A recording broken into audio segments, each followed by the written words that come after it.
So mga tol, kumpirmado na po ang bigating laban sa pambato po ng Golden Boy promotion ng knockout artist at kasalukuyang WBC Super Welterweight World Champion Berhel Ortiz versus WBC Interim Junior Middleweight World Champion na si Erickson Lubin. Bukod dyan ay may kartada itong si Erickson Lubin mga tol ng 27 wins, 19 knockouts at may 2 talo.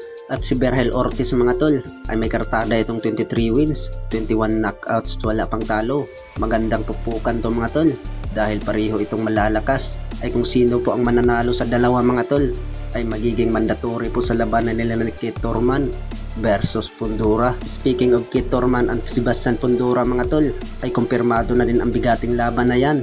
Ay sigurado dyan mga tol dahil po ay challenger lang itong si Keith Thurman. Ay banat po ng karamihan na delikado daw itong si Sebastian Fundora kay Keith Thurman. Bukod dyan, sa hindi po nakakaalam mga tol, ay isang talo lang itong si Keith Thurman nung natalo sa ating pambansang kamao Manny Pacquiao. Sa kabilang banda naman mga tol, ay alam po ng karamihan na nagharap na po ang ating former 3 Division World Champion Janriel Casimero versus Kyosuke Kameda.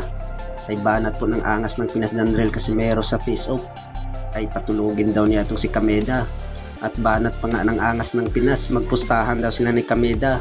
Lahat daw ng premyo mga tol ay ipupusta daw ni Janriel Casimero sa laban nila ni Kameda. Sigurado na daw ang panalo ni Janriel Casimero mga tol. Bukod dyan ay bumanat nga itong si Kyosuke Kameda mga tol. Ay sinabihan niya itong si Janriel Casimero na matanda. At sumagot naman itong si Janriel Casimero, kalabaw lang daw ang tumatanda. Magdala daw ng unan itong si Kameda dahil patulugin daw niya sa ibabaw ng lona. At sabi niya na matanda na suway lang kay anagon pa ni. Anda mo unlan. 枕の準備まあ場所とかもどこでも一緒ですよ、もう何も関係ないし、ただ仕分けますそれだけ。もう逆に枕用意しとけよお前。おいなあ、メガネ外してみよお前。自信ないんかこいつビビっとんねん。 No.